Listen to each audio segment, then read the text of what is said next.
Hello everyone and a very warm welcome to this Thrive Not Survive webinar with the Fairplay Harp School. I'm Shelley Fairplay. I'm based in South Wales in the United Kingdom and I am harp obsessed, and I kind of feel like my role is to try and convert the world all into either playing or loving harp music. That's my goal in life, and so as part of that goal I want to help you all play the harp beautifully and happily so that you can go out and find new harpists as well and inspire the next generation and all of that. And I love working with harp students online and in person to sort of just enjoy everything that there is about this mighty, wonderful instrument that we all have. So I play the Celtic harp, the electric harp, and I do have a pedal behind me today as well, which I play. And we are going to be thinking today about general sort of mindset, really, when we're playing the harp, rather than specifics of each type of instrument. So I can see a question's already popped in, but I'm going to get going first of all with this. So, and then I will come back to your question in a moment, if that is okay. So, it says here, I'm going to read you my beginning because I obviously spent some time on it. It says, from the moment we touch the harp, we become harpists. So from the moment you first played your first string on the harp, you became a harpist. Play a note now. Fill your room if you've got one, if you've got a harp, sorry. I'm sure you're in a room, and let the resonance fill the space and just hear that beautiful note. From the moment you touch the harp, you are a harpist. I want you to really own that as a statement. You are a harpist. We are also forever students of this instrument, okay? So it's one of the first things I want to think about with this thriving rather than surviving is the fact that it's really easy to get into a mindset of I just need to learn how to. I'll play with so-and-so when I can blah. I won't join that group until I can, or I'm not good enough for that yet. All of these things, these are sentences I hear over and over again. I can't do that until I blah. And because we are eternal students, we are never going to know everything. There is so much more I would like to know and be able to do on the harp. And I hope I spend the rest of my life, I hope I get the opportunity in my life to carry on doing so until the day I die.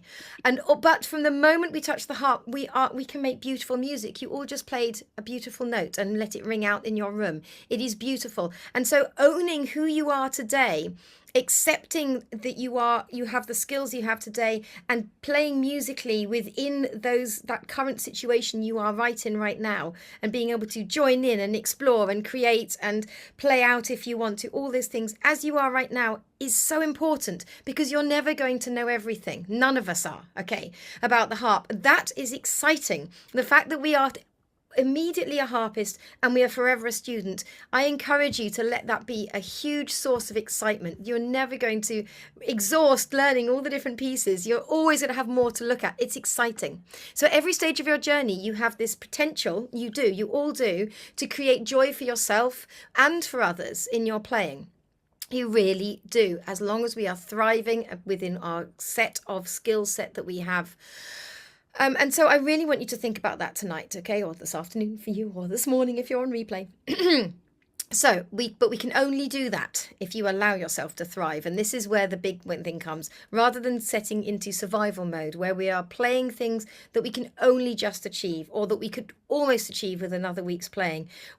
Playing at the edge of our fingertips, as it were. Hanging on by the edge of your fingertips is an expression, isn't it? But, on the harp, we can be playing on the edge of our fingertips as in just, only just knowing the notes or almost knowing it. But that's not thriving. That's just surviving. If we drop down, lower than we feel we can be when we're in the content of what we're playing, I promise you that's where the thriving sits. You carry on with the journey of the forever student and the learning the next bit.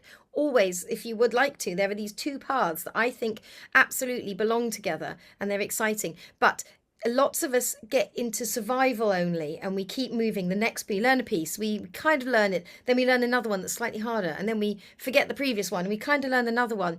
The doorbell rings, okay, and somebody walks through the door and they see your beautiful harp in the corner and they go, oh, you play the harp. What's the first sentence you want to say back to them? Have a think in your head.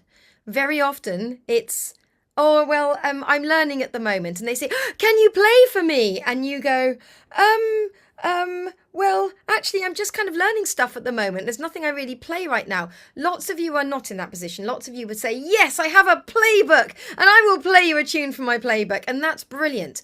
But lots of us, and I know I was in that situation for many years, it's a common one, okay? The perpetual student and the never a harpist, but get into their mindset. I encourage you as much as you can. You are a harpist.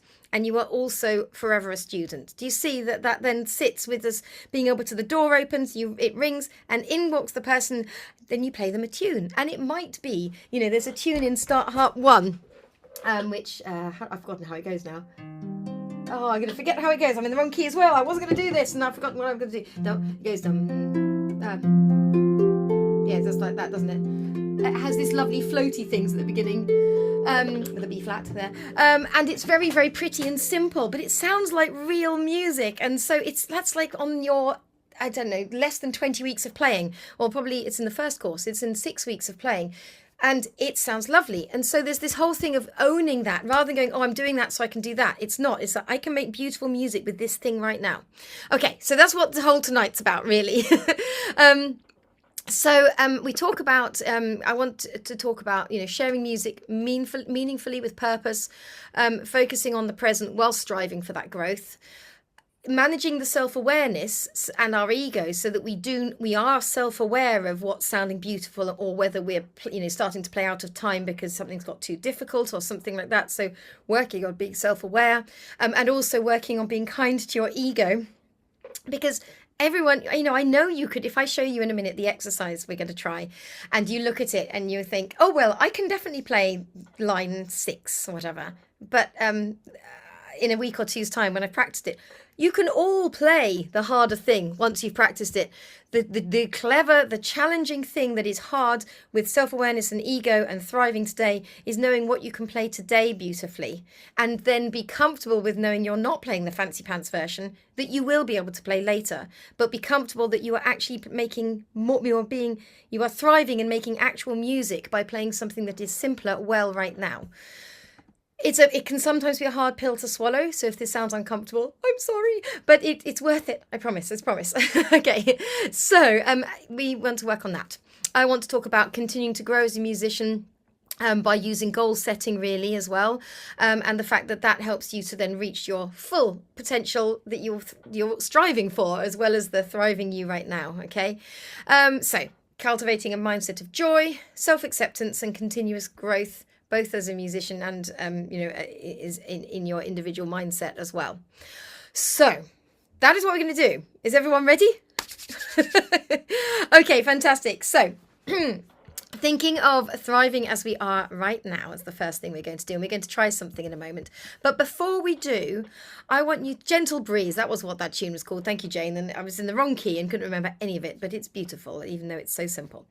Okay, so we're going to be in C major in a minute. We're going to play a little exercise, those of you who have a harp. If you don't worry, you can be thinking about what you would play. But before we do that, I want you to close your eyes, or just, you know, whatever, it doesn't matter, you don't have to close your eyes. If you can, close your eyes and think about a moment where you played the harp and it just filled you with total joy. So you can cross your hands if you like and just put them onto your chest, but I just want you to think of a moment where you played something. And it can be totally on your own. It might be when you first tried the harp. It could be you played for someone else, perhaps. It could be anything at all. But I just want you to feel the way that you felt when you, maybe it was like, for me, like I'm thinking for some reason about coming home, having not been near a harp for a week, and then playing the first chord and just hearing its amazing sound, and how great it feels when you've not been near the harp, hearing it again. But it could be anything for you. And just think of that feeling, and think of that joy and that happiness and that joy in the sound and that joy in that something that you created through your very own fingertips. Because it is that feeling we want to feel as much as possible. So we're going to try a little warm-up exercise now. And I think I will show it to you straight on screen for a particular reason, okay? So I'm going to show you this on screen, and this is a warm-up. And I want you in a moment to pick. We're going to pick the one that you can cultivate that feeling that you just tried to remember and tried to grasp, that feeling of total joy, because you're going to pick something that is so easy from this selection that you do not stress. Now, let me explain. We're going to all look at this first bit, okay? And you might be thinking, Shelley, I can't play any of that. Well, don't worry, we're going to get to that. So we're in C major with your left hand, if this is comfortable for you, and I will do a stripped back, an even more stripped back version if not. Find it the left hand, C, E, G, C. C, E, G, C in the left hand. Root position, C major, 4-note chord. 4, 3, 2, 1, C, E, G, C. And let's just play that first of all. You could in any octave that you have on your harp, doesn't matter what the harp size is. So we're just going to go C, E, G, C. So after 3 and 4 and. 3 and 4 and. C, E, G, C. Beautiful, okay? And then we're going to do that one more time actually. 3 and 4 and. C, E, G, C. Beautiful. Now with your right hand, could you find D, E, G, C in the right? So it's not quite the same shape. It's almost, isn't it? Because C, E, G, C was what we just played. But you're playing D, E, G, C with the right. Let's just play the right hand. And we'll play that on beat 3 and 4 and. So I'm going to count 1 and 2 and then we'll come in. 1 and 2 and D, E, G, C. Lovely. If this feels like too much at the moment, I will simplify it down in a moment. But if you can, left hand C, E, G, C, and then right hand D, E, G, C. One after each other. If that feels like too much, just play the low C. C, tum, tum, tum, and just wait for the rest of us. Or just play the left and wait for the rest of us. So whatever's comfortable. Here we go. I'll count you 3 and 4 and we're going to try that first C chord. 3 and 4 and. C, E, G, C. Beautiful. Lovely. Okay then, fantastic. So this little chords set, we're going to be thinking of it steady, and we're going to be thinking that 1 and 2 and. Okay, so it's nice. It's on the quavers. It's on the 8th notes. Okay.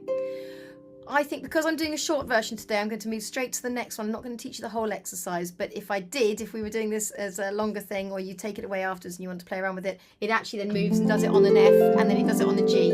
Okay, so it's just a little warm up. But I want to take you straight. Those of you who thought, yeah, I can play that first 2 bars, Shelley, that was comfortable, and you think that's enough for me, great. Some of you might have been sitting there going, wow, Shelley, this is very easy for me. Well, for you, I would like you to do the same shape. And I'd like you to play it an octave lower if you have that range on your harp. And we're going to do it double speed. And you're going to do crossover hands. Now, some of you might be sat there going, oh, Shelley, I can't do crossover hands yet. Or, Shelley, these are far too fast for me. Then, that's not for you. Here is where it gets uncomfortable. Because, well, hopefully it doesn't. Hopefully it gets comfortable. But it might feel weird, ego-wise.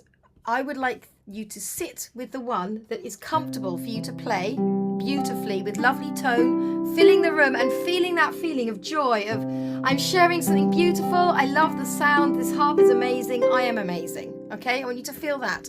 Whereas if that didn't feel enough and you felt a bit bored, then you're going to be going over the top of their coffee, coffee. You're going to be going cappuccino, cappuccino, cappuccino, cappuccino. Those of you who need the challenge, okay?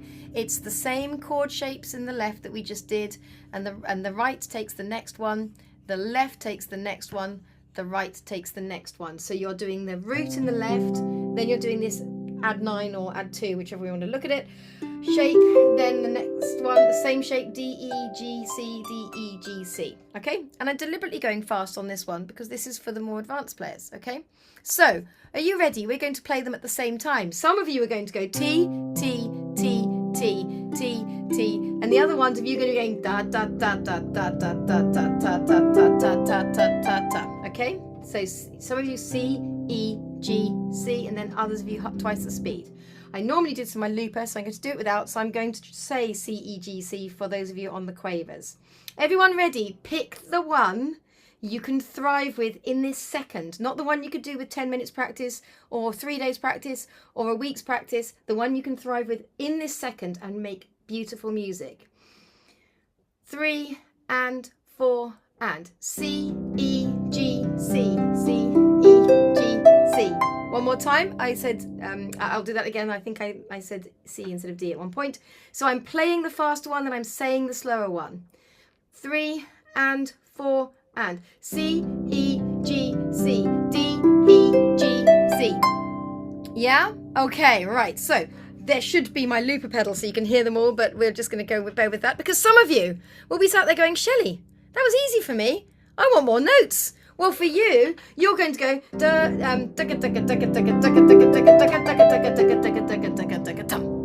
and that will go along with a this one and the tum tum tum tum tum tum tum tum. Okay, so this time, if you're going to play the advanced challenge, you are going to do the same shape we did going up with the left over right patterns, and then you're going to descend coming down with the same shapes. So you go up,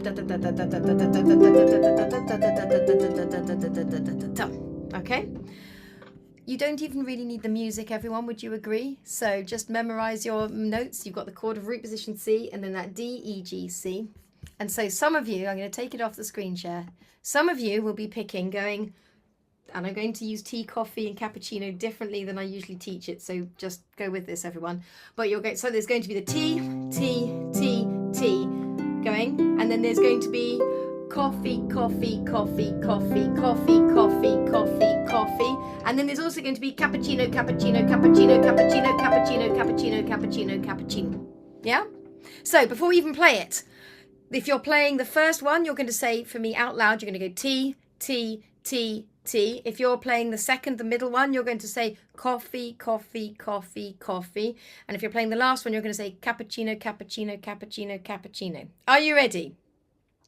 I'm going to clap the whole beats. Actually, no, I'm going to clap the rhythm of the T, T, so the T, T. I'll clap those, okay? And then I'm going to say coffee, coffee, cappuccino, cappuccino, coffee, coffee. So you can come back in with your one. You're either saying tea, coffee, or cappuccino. Are we ready? 1, 2, 3, 4. Coffee, coffee, coffee, coffee, cappuccino, cappuccino, cappuccino, cappuccino. Let's do it one more time. So the first, some of you are going T, T with my click, T, T, T, T. You'll say 8 T's. Some of you saying 8 coffees, some of you saying 8 cappuccinos. Here come the T's after 4. 1, 2, I'm clapping T's. Coffee, coffee, coffee, coffee, cappuccino, cappuccino, cappuccino, cappuccino. Okay, that's harder without the looper. Sorry, everyone. Right, let's do this now with the playing. So some of you will be doing this. And some of you are going to be doing the double time there, da da da da da da da da da, and some of you are going to be doing the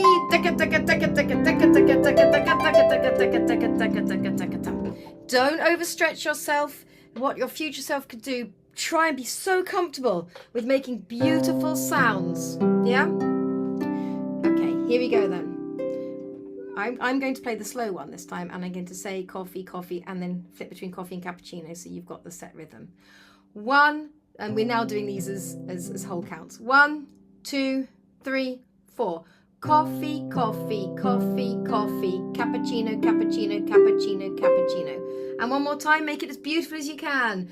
1, 2, 3, 4. Coffee, coffee, coffee, coffee, cappuccino, cappuccino, cappuccino, cappuccino. Beautiful. Now play it for me like you're playing up to the sky, up to the heavens. You're just going to make the top notes float up. It's just going to be beautiful. So maybe start softer and crescendo as you go through, yeah? Should we tell a story? Beautiful up to the sky. 1, 2, 3, 4. Coffee, coffee, coffee, coffee, cappuccino, cappuccino, cappuccino, cappuccino. Brilliant. Okay, so the point of this exercise is just for us to think about the fact when we are thrown into the music and we are given a part maybe for something, or we're looking to learn something new, it's very easy to be tempted to the thing that is slightly above our level, because we think, well, I can do most of it. It's just that little bit there. And that is one of the ways that musicians learn, because we take something that's harder and we learn to do it, and we strive for it, we work hard at it, we practice it well, and we improve. That's that future self work, isn't it? But when it comes to playing today, right now, and playing well, we need to be very careful and really self-aware.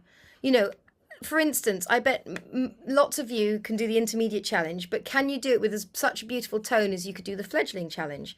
When I played the advanced challenge, I didn't think it sounded as even as when I played the intermediate challenge, for instance. So, you know, being self-aware as to what you can do. So if it's when we're given that chance to play or to share something or to play, we want to play something straight through for ourselves, finding the thing that we can do today isn't the thing we can do in half an hour. It isn't the thing we can do in 2 days' time. And that can be hard. Okay, brilliant. I'm going to carry on. Thank you, everyone, for giving that a go. That is the first little example. Okay, then. So here we go. Now we're going to think about mindset. So sometimes there's things stopping you, isn't there, when we're trying to thrive rather than survive. And the older I get, the more I realise it's almost all entirely to do with our noggins, okay? There's no point in having all this ability that things you can do, but you get in the way of yourself in your head, or it may be that you're getting in the way of yourself because you're trying to do those harder things, or it may be there's so many ways we get in our way of in the way of ourselves with our brains. But also, do you know what? With the mindset, holding ourselves back, I haven't got enough time. This is another one. We stop ourselves with our mindset, this belief that you've got to have hours a day to practice. Now I think that gets passed over from like the music school side of things, where when you're doing a degree or something, there's like 5 hours a day practice. I hope that's changed now, but certainly when I was there, but this idea that we actually can achieve a lot by thinking about our playing. It's been proven to be almost as effective that you practice in your brain without your instrument, once you're familiar with your instrument, than it is to practice on the instrument. So if you're holding yourself back with this, with the rhetoric, with the story that you are, you don't have enough time, have a little think about that, because it becomes self-fulfilling as well, doesn't it? All of these things. So it says here some things that I think can really help us. Remembering that slow means fast, okay?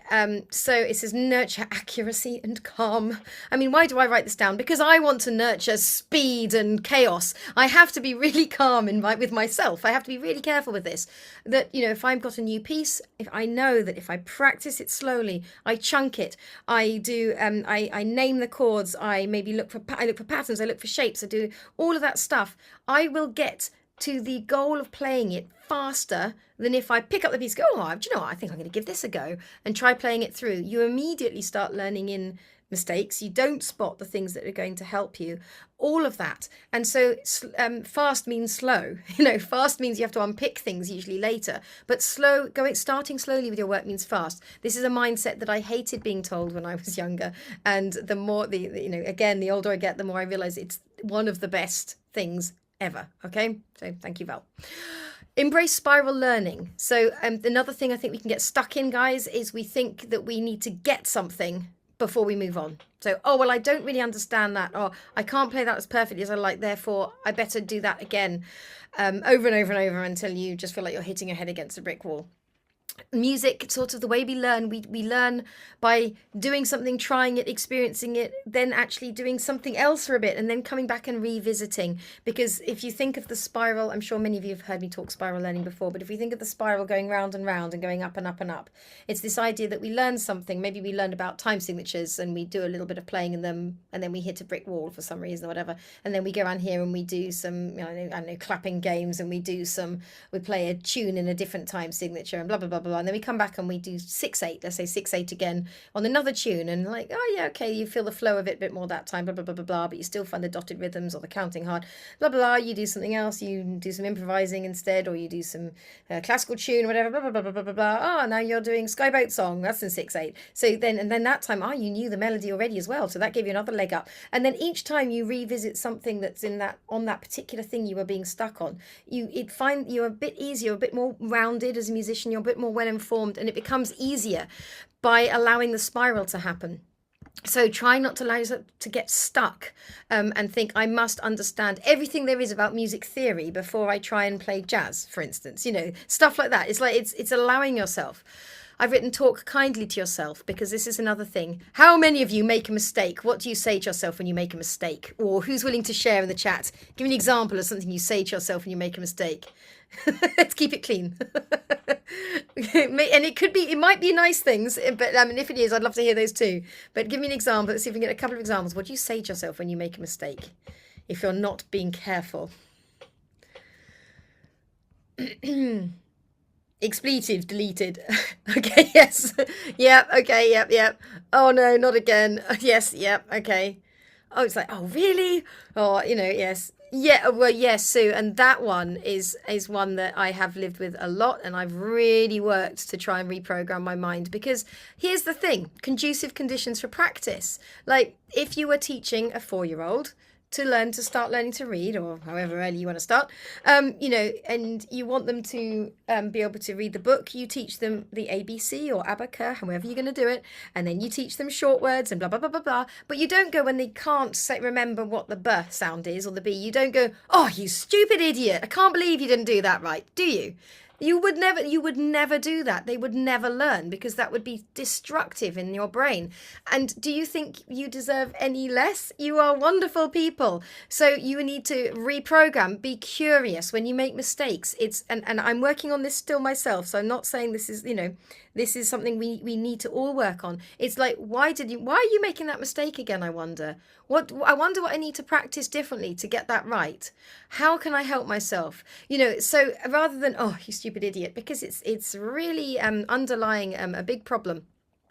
I've already mentioned this one, but practicing away from the heart, brilliant. Okay, absolutely brilliant. And it says reflect and breathe as well. I've written make your warm-up exercises mean something to connect to your goals. So one of the things we do in Coaching Connect each week is a dial-in sheet where we're thinking about what your overall, goals are and what you're aiming for, so that everything you do is helping you hopefully towards the paths that you're aiming for. And so, even your warm-ups, if you were practicing a particular, you wanted to get good at a strong fourth finger, you might be doing fourth fingers in your warm-ups. If you're trying to get good at a particular rhythm, warm up in that rhythm. If you're trying to get better at pedals, then you could do your normal warm-up, but you could try changing pedals while you're doing it, so the harmony shifts. So it connect things to your, make every moment count is what I'm saying by this. Even those first few minutes where you do a warm-up, which we all do, don't we? And exercises, which we all do, don't we? Before we go into the thick of the pieces, yeah? And then I've written recognize and reward hard work. As musicians, I think some of us have been through like a system where, certainly I went through this system anyway, where you did an exam. You learned 3 pieces and some scales and some other stuff. You took an exam. Then you moved on. You did it again. You got a certificate to say you'd done your exam, but you learned 3 pieces and then you moved on. And so actually the reward there was that you got a certificate. You forget all the pieces, and then it's not the rounded musician thing. We need to celebrate the things that, I can now recognize shapes on my music. I can now see, Janet, we were having a conversation the other day about you being able to find shapes and chords and things now because of all the work that you've done. It's really recognizing those huge milestones. They seem small sometimes, some of the things that are big milestones. I'm not buzzing as much when I play. Huge thing to recognize, okay. Or I'm comfortable when I play my open octave. That's brilliant. So celebrate, and celebration is part of growth. Otherwise, we just never look back on what we've done. We only ever look for what we haven't achieved, the next, piece that we want to learn or whatever it might be. So really do that. This next bit on here is actually just proving that I'm not talking gobbledygook. There are lots of books written about the importance of all these mindset things. The Inner Game is one that I think is particularly good. But, really these are very shortened ideas I'm giving you that are based in psychology and based in, people who've written lots about music study and about performing and all that kind of stuff. So it's really worth it. It's really worth it going into all these things. Okay, we're now going to try a little exercise to do with our playing. So a little while ago, well, a few years back, I did a coaching course because I teachers trained and things, but I'm always curious about other ways and things. And they showed us various things, but I really enjoyed the GROW model of coaching. And this is where you spend some time thinking about what you want to achieve, your goals, your current goals, what you want to learn, what's your, right now. So have a think to yourself. It could be, you could think of a piece of music you're trying to learn, or maybe a concert that you want to play in, or maybe a scale you want to memorize the sharps for, or whatever it might be. So it's like thinking about a little goal. Okay. And then you reflect on the reality of that. So hopefully, if you can just think of something small. So I'm going to think of, I don't know. I can't think of an example right now. I'm going to make one up instead. I know I've got some people working on fourth finger bends. So it might be, my student's goal is, they want to be able to confidently bend their fourth finger in the left hand when playing octaves. That's what they want to achieve. The reality of where you are now. So it's thinking about, then you think to yourself, okay, so I want to bend my fourth finger. I can bend it sometimes, but it wasn't want to do it regularly. And as soon as I'm thinking about other stuff, I forget that. So you think of the reality. If it's that you are, got a piece you want to learn, maybe you haven't started it, or maybe you can do some of it, but there are tricky bits. So you really reflect on where you are at right now. And then you look at your options and you think, well, okay, what can I do to try and get better at this? So with a fourth finger example, it might be just fourth finger scales, where you just spend some time just doing the fourth finger on its own. But it might be that you practice bending the fourth finger away from the harp. It might be doing octaves. What else could you do? You could practice doing them in the right hand and teaching them to the left. You could practice doing them all over the harp. You could practice them with your eyes closed, blah, blah, blah, blah, blah. Options. You look at options and options and options. And I'm going to show you in a minute a diagram where I give lots of options for practice, okay? And then you say, what will you do? So to move forwards, I will, or the way forwards, what are you going to do? I'm going to practice for 5 minutes a day on that thing, for instance. Or I'm going to do, it says here, I will practice the first 4 bars every other day this week using a loop practice, so over and over.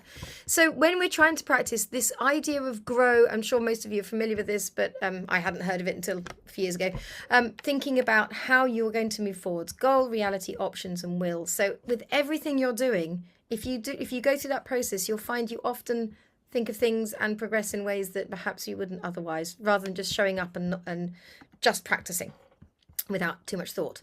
The other thing you can use, and I know lots of you will groan because these get used in work a lot, don't they? But smart targets. And you can use these for your harp practice as well. I think that the thing about being, I think measurable is actually, all of these are quite relevant, I think. But measurable can be hard in music. If you're learning a piece that's taking you months or taking you a long time or something, how do you measure that you've achieved that week?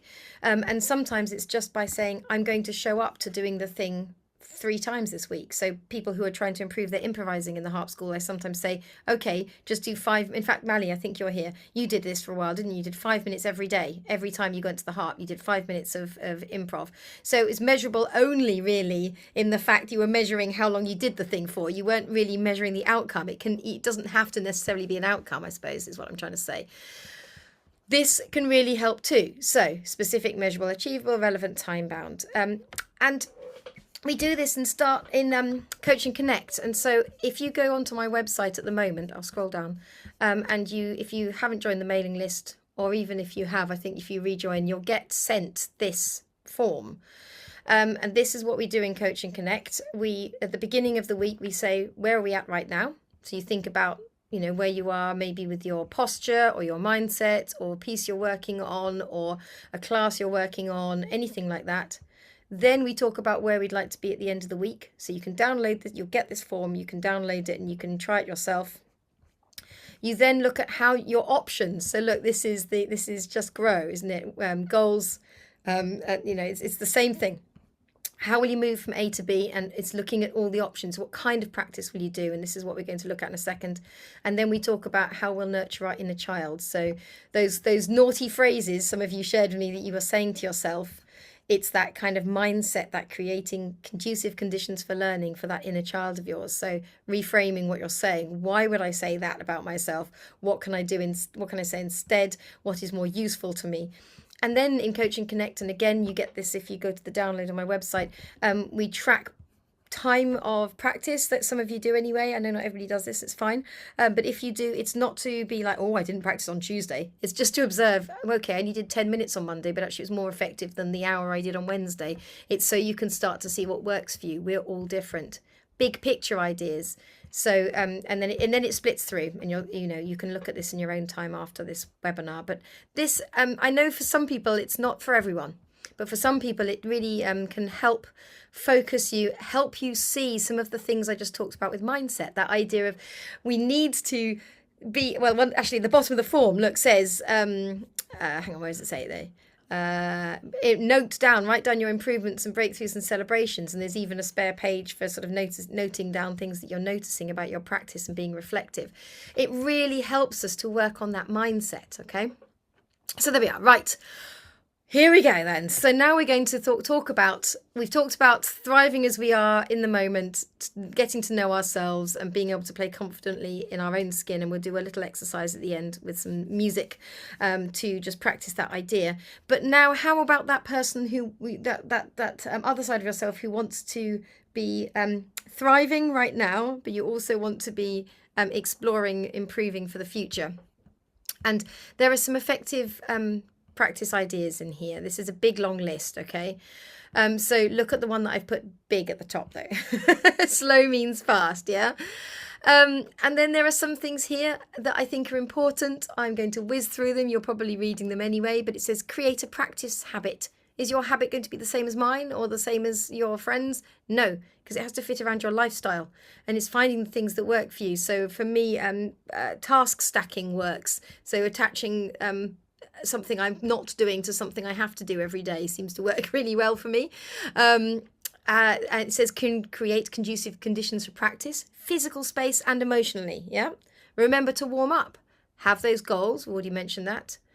Here's a big one, quality, not quantity. How many of you, and I'm included in this, sit down sometimes and we just sit down and we have a play and the time goes by and you've had a lovely hour playing the harp, but you're not really sure what you did to progress. Does that ever happen to anyone? Happens to me. Okay.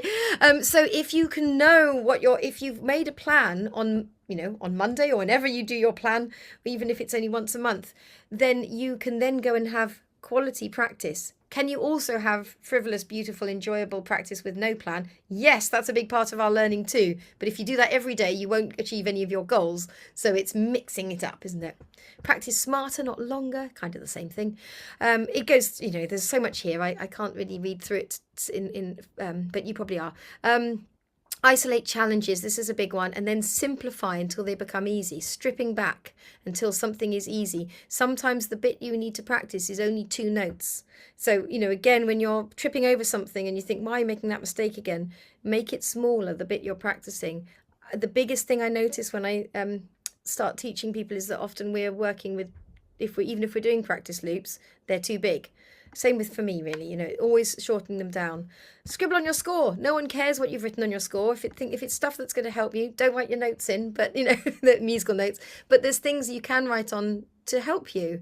I've written record yourself playing. Lots of us feel icky about that, but you learn so much about yourself when you're playing. In fact, I will show you on the other page here. When you do record yourself playing, this is actually from my Prepare, Study, Perform class, you'll notice that I'm suggesting everybody records themselves and they are not necessarily even recording the whole piece. Look, they've got a goal. They want to find out something. And so you write what it is you're going to try and find out. And then when you watch it back or listen to it back, even better if you can watch and listen, you write 3 positive things you notice first, because otherwise we tend to look at a video and go, oh, I can't believe you did that. Oh, my elbow wasn't high. Oh, I buzzed there. Oh, I didn't get that note right. So positives. I like the way I breathed before I began the playing. I loved the chord at the end, so it's like finding the positives, and sometimes that can be hard, but it's something to keep working on. So record yourself playing and reflect, including positives, and then the other sentence says challenges to conquer. It doesn't say things I'm not doing right or things I'm doing wrong. The wording matters. The words you're saying to yourself matter as well. Okay, and then frame of mind, celebrating successes. These are all things you've mentioned. Loop and practice your micro practice. You're nurturing muscle memory, so the physical as well as visual. It's making sure we're going in from every different angle. Create your own exercises. This is something I teach, isn't it? Those of you who work with me. Improvise using snippets of the piece, so you're strengthening your improvising strand. You've got your reading strand, you're playing by ear, and your improvising strand. If we can nurture these all while we're playing anything in any way, great, because you'll be using your strength to help guide your thing that you want to power up. Playing from memory, even if this isn't your goal. Why? Because it's going to go more into muscle memory and oral memory. If you're used to if you're reading predominantly, you're just trying to strengthen again the other strands. Use a timer. Why? So you can do things you hate for 3 minutes and then go, I've done it, tick. But also, so you don't play for an hour and forget yourself and get backache because you haven't moved. It's the timer's a really helpful, powerful tool. Metronome's powerful tool. Practice in tune. So try and have your harp in tune, she says, thinking of my new strings on here and knowing it's not. So yes, that's important too. Practice in your mind and your feet. If it's pedal harp, you can practice your pedals, practice in your away from the instrument. Reward hard work, give yourself treats. Treats will mean anything to anyone. It might be that you get yourself a new book, or it might be that you go outside in the garden and have a cup of tea and look at the sky, or you go down to the park if you live in a flat. It's just like rewarding your hard work with a treat. Keep a practice log is useful as well for lots of people, not for everyone, but it's useful. Break up your practice. 20 minutes have proven to be more effective, annoyingly, than an hour continuous, okay? So if you can break your practice up around your other tasks in your day, that's going to actually be more beneficial than doing it in big blocks, which is something I still struggle with. Analyze and reflect, practice every day, talk out loud. Okay, so say what's going on. Here are the things. I want you to all look at this. I want you to pick out one that you think you might try for yourself. Okay, I hope they're big enough. If they're not, perhaps I can make them bigger. So these are examples for target-based practice. So like a work from bar X to bar X. Shouldn't be loads of bars necessarily. Oh, there's one that says play at metronome mark. Find 10 new micro practice loops. Practice beautiful warm tone in section blah. Memorize section blah of a piece. Work on bars X to X hands separately. Air harp the movements. Create exercises based on current challenges. So have a look at these and then write one in the chat that you think, yep, I do that, or yep, I'm going to start doing that. Doesn't matter, but let's just see what people pick out. It really doesn't matter, but it's just so that we get a little bit of thought and response onto this. This playing something 7 times in a row is a big thing. Some of you will have done the coin technique before, where you have 7 coins on your music stand and you slide them over and you go for 7 correct repetitions. Working on dynamics, so literally sitting down and going, I'm going to do 10 minutes where I'm going to work on dynamics in section A of my piece. Sing the right hand or playing the left. This is a great practice method. Right, let's have a look at what's coming through on the chat. Okay.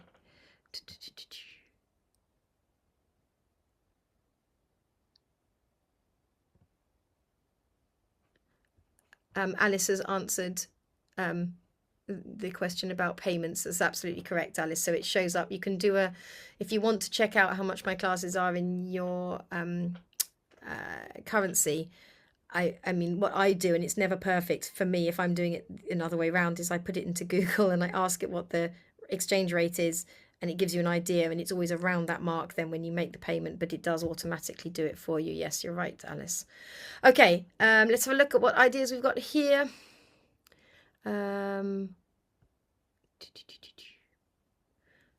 Linda, that's okay. Right, memorizing sections, brilliant. Eyes closed and series of chords in both hands, great. Memorizing sections, so small sections, yeah. Air harping, yes. Memorize chord progressions of the left. That one for me was the biggest door unlocker to being able to memorize without music. So thank you, Deborah Henson-Conant, for that. Sarah says, practice beautiful with a beautiful warm tone. Yes, we can forget it as well. We can be so mixed up in worrying about which finger places here and the brackets and blah, blah, blah, blah, blah, that we forget about the tone. And actually for me, sometimes when I distract myself by remembering to play musically and think about the tone, the thing I'm finding tricky stops being tricky, because it's like you've gone into another plane, into the musical sphere instead of the mechanical one. Memorize chord progressions, yes. 7 times moving up the metronome, 1 beat, yes. So using the metronome speed changing. Work bars X to X hands together for 2-bar section in the Minstrel's Adieu, says Janet. Memorizing sections, brilliant. So to memorize the sections, just to come into this again, you might do 10 micro loops, or you might do some eyes closed practice, so that goal, or you might clap the rhythms to help you memorize, so lots of these other things can help you towards that. There are so many ways of practicing, and I think we can get stuck into playing things through if we're not careful. And so by having sort of lots of choices of how differently you might approach something, it hopefully means you won't get to that place where we skip over the tricky bit, or we leave the tricky bit kind of to luck. And we know we can do 90% of the piece, but there's like 10% that's a little bit risky. This allows us to really work on those tricky bits, which can be great. Right. I've got the spinning ball of doom. Can anyone see that? Can you still see me, Kimberly? You can. Okay, it's gone now. It's fine. Okay, brilliant. Just checking the time. Okay, we're doing just about all right, I think. Yeah, we've done that. Okay, right. Okay, so this was a handout that I used in Somerset, so there's a lot more than I'm going to manage tonight, probably. But here it says, what is your brain doing? And talking about beyond the notes. And this is where I just want to remind you, like, once you've learned those notes, there's so much more that can be done with that musicianship and with it says here things like singing your phrases, thinking about the storytelling. Remember to, reflect in, do you need to change fingering again? It's not, we practice in a set way, but if something's really not working, what can we do to actually really, to make it work for us? If it's not working, we have to change it. This says, I am not an expert to give advice to you on emotional well-being when you're playing at all, but here are some things that I do. For me, when we're moving into that playing in front of other people, focus on the audience and the true purpose of performance, which is that, it's not about going and showing off and being a virtuoso and playing really fast necessarily, is it? It should be about human connection and emotions, and allowing people escapism and allowing people to feel something. And if we remember all of that, hopefully we can get out of, am I playing this, perfectly, or is my technique perfect, or all of that, because the audience, 90% of the audience will not be looking at any of that. They'll just be there to hear what you're playing and to be moved by it, or to be escape with what you're doing. Okay, so it's kind of remembering that it's about them and not about us if you're going into performance mode. I've written some other things here that might be useful for you to look at, but there's some mindset things there. One of the other big ones for me, as well as thinking about the audience, is to remind myself I'm not a bus driver or a doctor. If I make a mistake, I haven't crashed the bus, I didn't slip with the scalpel. Okay, so we are not driving a bus. The worst thing really is embarrassment, probably, even then we shouldn't allow that to happen, should we? And the other one, audiences just come to have a good time. We just have to let them. I think that's a nice one. And I've written here, being prepared so that physical signs of nerves do not impair performance. I think this is a big one. Some of you might find that you shake when you're about to play, or your hands get wet, or my eyesight goes and I can't see properly. Everything goes very blurry if I'm feeling very nervous. And the thing is, if you've practiced to a belt and braces approach, and you've done all those little practice loops and things, it allows you to thrive even if you feel some of those pressures of performance that come out as physical things. Because if your hands are shaking but you've got really good placing, you still don't slip on the notes. It's same with hot, sweaty hands. If I can't see, I've got muscle memory and shapes, and the blurry vision, I can still just about get by. And so actually, this kind of practice that we're talking about here, this effective practice and this goal set practice and these loop practice, they all allow you to thrive in those moments, even if you have some of these things crop up. So working on your mindset is good too. Okay, hang on. I think I've now done everything I wanted to do with you this evening. Very whizzed through, I know. So, right, we are going to finish off by looking at a piece. One last thing before we do this. I want to talk about a playbook. Now, lots of you who know me well or have worked with me elsewhere know that I talk about a playbook. It's a book that you have with pieces you can play, that you can truly play, guys. Not pieces that you could play 6 weeks ago when you learnt it, but now you haven't opened the book. They're a piece that if I knocked on your door and said, hi, I can't see you. Hi, Beatrice, can you play me a piece of music? And Beatrice, you could go, yes, let me grab my playbook, and you'd be able to play it straight away. That's what a playbook is. So should a playbook be full of our pieces that are the top of our possible playing ability? No, they should probably be at least like 40% under what you can really do, because they're pieces that you just want to be able to open up and play.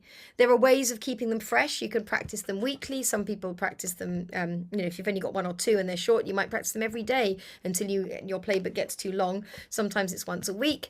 Things get, what you find easy gets easy. Hard and easy changes as you evolve as a harpist anyway, so it all changes over time. But having a book, if you haven't got a piece that you would play if the doorbell went right now in a book, I encourage you to go and find a lovely, beautiful new file, and then go and rummage through for a piece you learnt when you were in the first 3 months of learning the harp that you loved. go and play it and put it in your playbook. So you've got something that you can just do. I'd love you to think of 3 pieces that you can play with joy, ease and confidence, and you can just think of them in your mind right now. But it's having that playbook. Don't have in it things that you have to spend, 3 weeks revamping. You can have another book for that, really, or, I know some people separate them out in it, but what I really want is just a book of stuff you can actually just play. Okay, we have a few more minutes. I would like to play Sunlit Meadow, but I really want to do this with my loop pedal plugged in, and I've got to move everything, which is not ideal. Can I really do this? I think I have to do this without, and it will be fine. We'll do it without. So this tune is designed. It's one of these pieces that I've written to be played by mixed ensemble and to be an instant ensemble. So if you're in C major, which hopefully you all are, if you look at the right hand, you don't even need to see it actually. Let's get rid of it so you can't see it. Okay, we're going to do a falling scale. We're going to go C, and then to B, and then to A, and then to G, and then to F, and then to E. We'll go from C to E to start with. We're going to play each note twice, and we're going to do this rhythm. We're going to go cream, T, cream, T, cream, T, and we're going to do that rhythm all the way along. It's minim crotchet, it's half note, quarter note, okay? So you can do it all with finger 2. You don't even need to place this, because the whole point is that even if a friend came into your house, you could teach them to do this if they'd never played the harp, okay? So let's go, let's try it. 1, so C first of all, and then descending. 1, 2, 3. C, C, B, B, A, G, G, F, F, E, E. And we'll stop there. Let's do that one more time from the C. 1, 2, 3. A, 2 and 3 and E and 2 and 3 and F and 2 and 3 and C and 2 and 3 and D and 2 and 3 and E and 2 and 3 and to finish this, we're then going to go 1 note up at a time, and we're going to do this. We're going to go F, G, A and stop. Okay, so that was E, F, G, A. Let's just do that. Let's go E, F, G, A together. We're going to start on beat 3 with the E. 1, 2, E, F, G, A. Let's do that one more time. 1, 2, E, F, G, A. Brilliant. Play it for me again then. 1, so from the beginning this time. C. 1, 2, 3. C, C, B, B, A, G, G, F, F, E. Now we're going to go back up the hill. E, F, G, A. Lovely. Brilliant. Okay then. So I'll bring up the music again now. That scalic pattern you could play all the way through for the rest of this, okay? But some of you will think, but Shelley, I'd like to do some left hand. Well, first of all, you could just double the right. Sorry about my tuning. Always practicing tune, I said, didn't I? I think it was 5 new strings on this harp at the moment. Okay, so the left hand has got the Pachelbel canon in minor, basically, going underneath. It's going A, E, F, C. So you do that pattern of dropping down a 4th. Now, I'm teaching this at 99 miles an hour, 100 miles an hour. And so some of you are going to say, Shelley, I can't possibly do that. Hack number 1, the bass notes are what I've written in the chords above. So you could just play the letters written above. Second of all, you don't have to play them. So I'm going to invite you either to play just the left, or to play the left and the right, or just to play the right. Okay, so we're going to go from the beginning and we're going to play the first line. Thrive right now. Don't overstretch yourself. You can practice this later if you like it, but right in this second, learn to thrive as you are. You make beautiful music right now. Here we go. 1, 2, 3. 2, 3. Then the B in the right.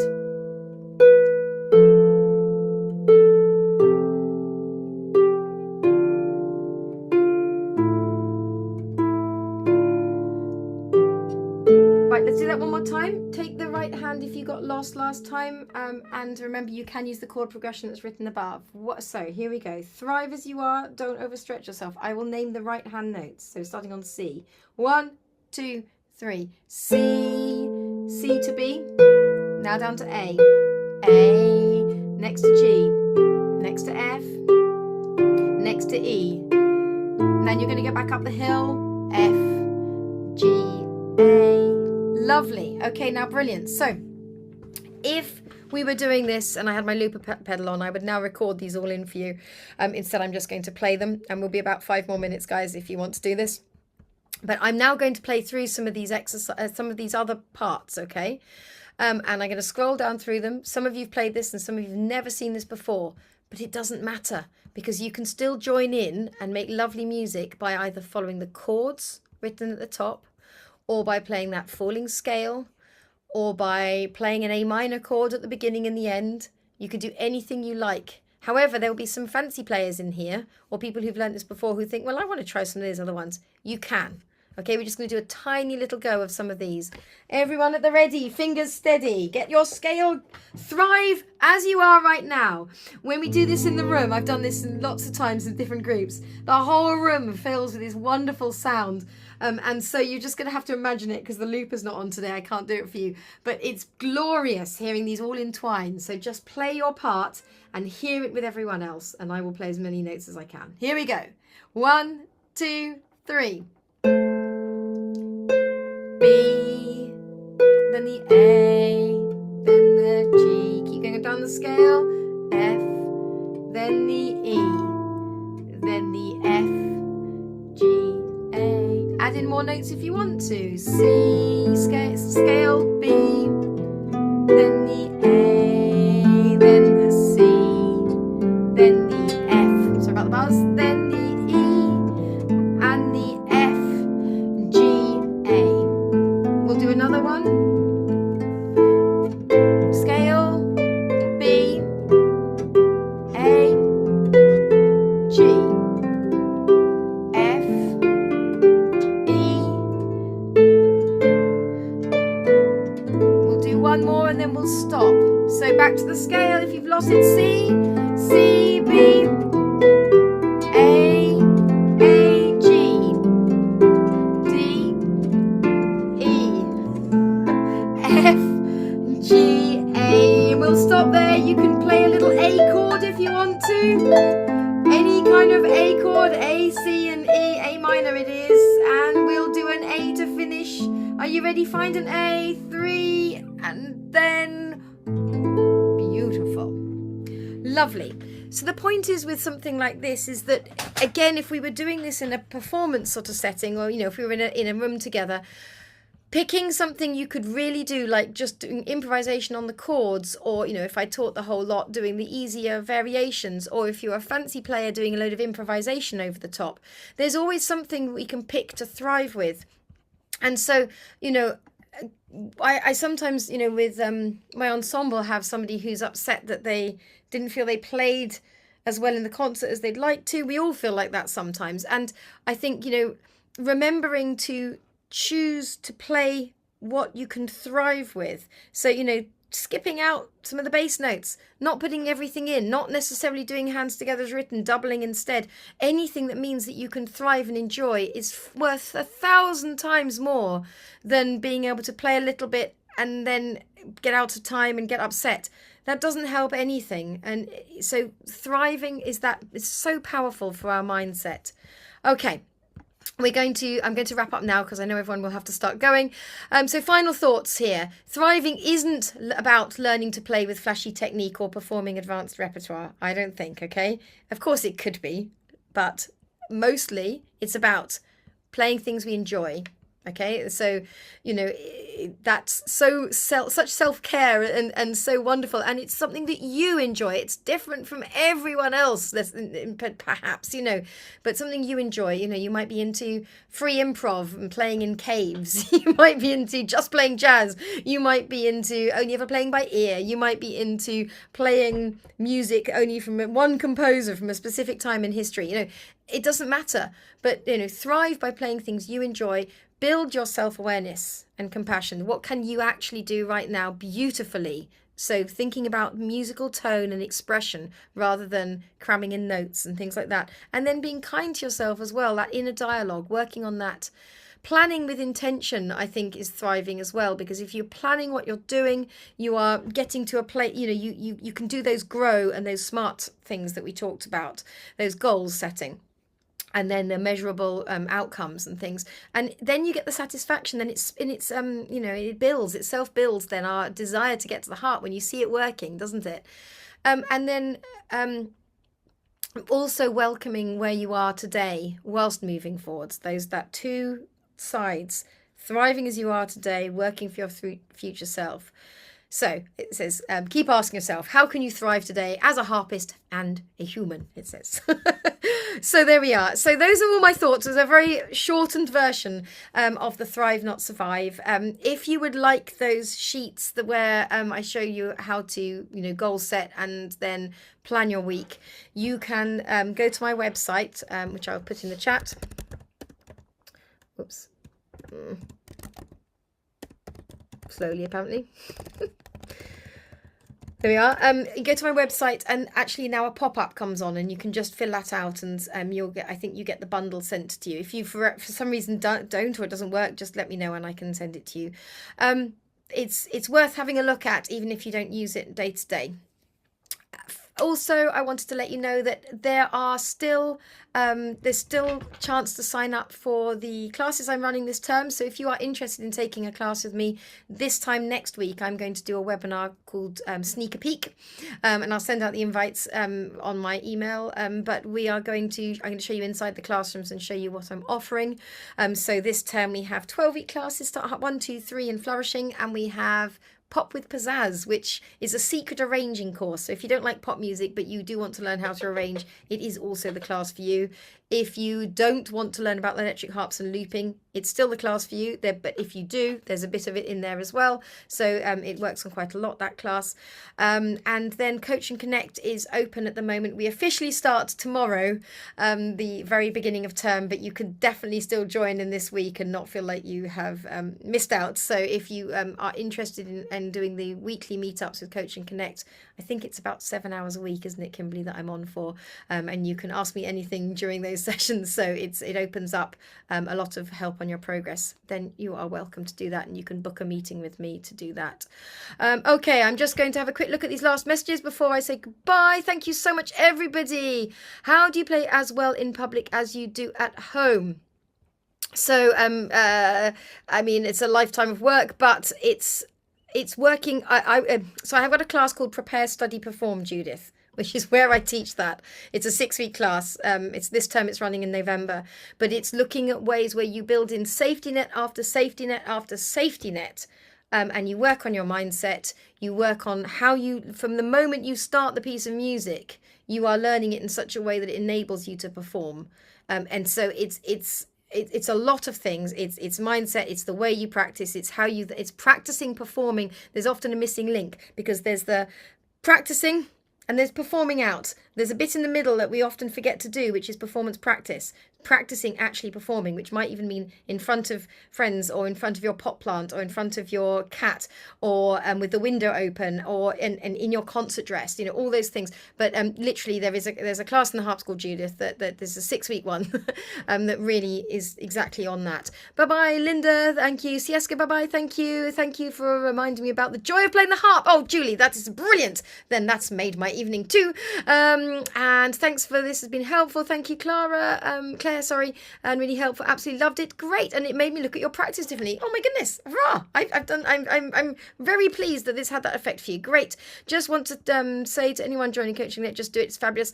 Yes, I mean, I never thought Coaching Connect would be quite as amazing as it is. It's partly to do with the wonderful community, but it truly works, guys. If you want to move from A to B, doesn't matter what your level is, come and join us if you fancy it. It's a wonderful place to be. Lovely. Yes, all these people who are in it now are saying that. Thank you. My energy and love of the harp is amazing. Catherine, thank you. Thank you. Everyone's just saying thank you now. Lovely. Thank you. It's like taking a cup of energy, motivation, beauty and harp playing every time you join your program. Oh, well, thank you very much. Lovely. Okay, brilliant. Well, I will bring this to a close then. I'm just going to do one more thing if I can find the list of you all. Thank you. I'm sorry if I get some names wrong. Thank you, Alice. Thank you, Amanda. Thank you, Beatrice. Thank you, Catherine. Catherine, thank you Cherry, thank you Claire, thank you Faith, thank you Gabrielle, thank you Jackie, thank you Jane, thank you Janet, thank you Jean, thank you Joyce, thank you Judith, thank you Julie, thank you Kathy, thank you Mally, thank you Mary, thank you Melissa, thank you Peggy, thank you Rosie, thank you Sarah, thank you Sue, and thank you Zoom user, whoever you are, thank you very much. I shall stop the recording there. If you're watching the replay, thank you to you. Same time next week for behind the scenes of the Harp School if you're interested in joining, and I will answer any questions you have there. Thank you. Bye.